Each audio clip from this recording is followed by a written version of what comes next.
Hello,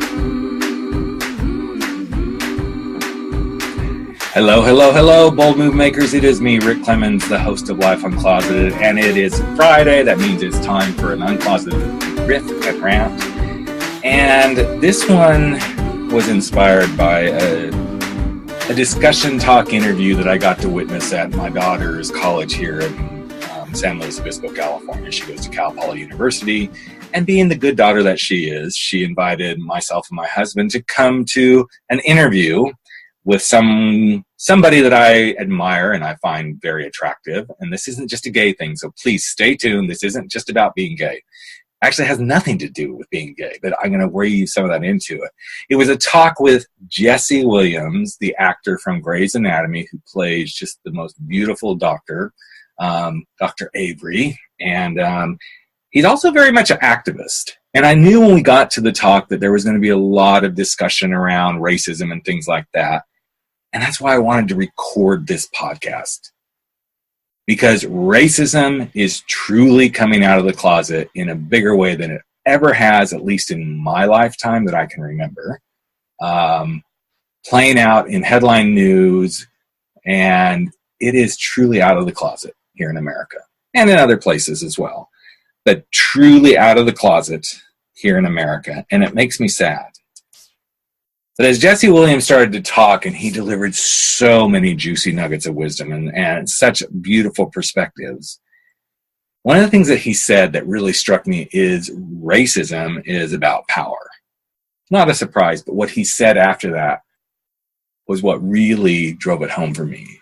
Racism is about power, not feelings.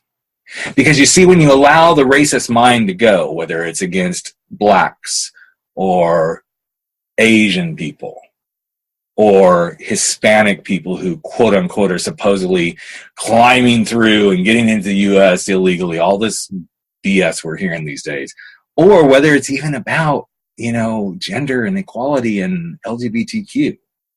It's about being in power, having power over somebody else, not so much feelings. The feelings follow. It's like when I'm in power, then I feel like I can conquer and I can control and all these things. But what really racism is all about, and another thing that Jesse said that just really struck me, is it's just weak-hearted bullshit to justify the status quo. That it's okay. But it's truly that weak-hearted bullshit. Because you can't be human. You can't love other people. You can't care about human life and be racist. You can't be bigoted and be racist. You can't say equality for all and be racist. And to me, racism is truly about facing your own forms of imperfection. Let me say that again. Racism is about dealing with some form of your own imperfections. Whether it is that you don't like yourself for who you are and you're going to deflect, whether it is that you don't like the color of your own skin, or that somebody doesn't believe in the way that you do, it is about an imperfection within yourself. And it's about that need to feel blessed and accepted. And I can guarantee you that many racist people, this may be the only way that they can feel accepted in society is to be in the racist world.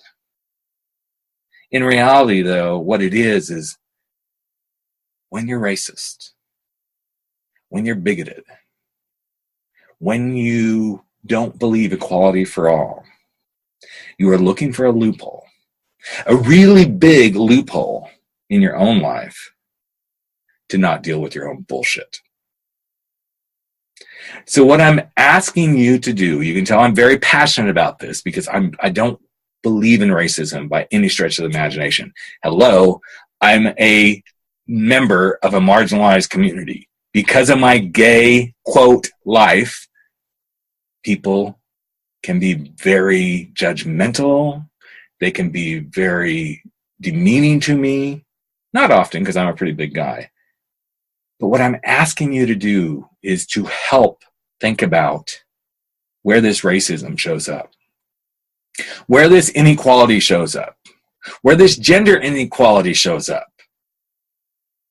Look at it through your own personal lens of racism. And I know racism is about race, but I'm asking you to expand it, to reach beyond and to ask yourself, where am I shutting down? Where am I closing gaps that I need to be more open to? Because here's the thing, when you leave gaps and you allow open space, then you allow people to have dialogue, you allow people to think for themselves, and you allow change to happen in the world. In fact, it's a big, bold move when you can finally say, you know what, I'm going to open the doorway and I'm going to have a conversation. I'm going to create space for hearing and listening. I'm going to leave just a little bit of a gap or a question mark in my own mind so that I can understand where someone else is coming from. Because when you do that, then people begin to think for themselves and they don't have to follow the sheep into racism, inequality, gender disparity, misogyny, any of that. And that is what making a bold move is all about. And deciding for yourself how you're going to live your life uncloseted.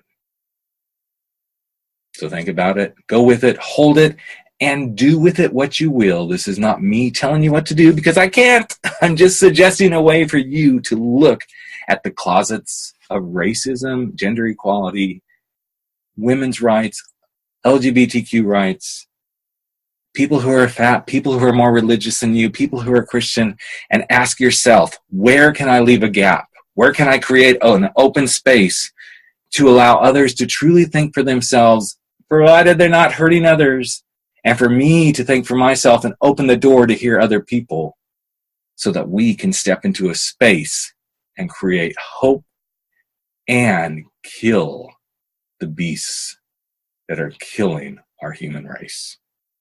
So that's it. Have a great week, everyone. Rick Clemens, the Life Uncloseted host.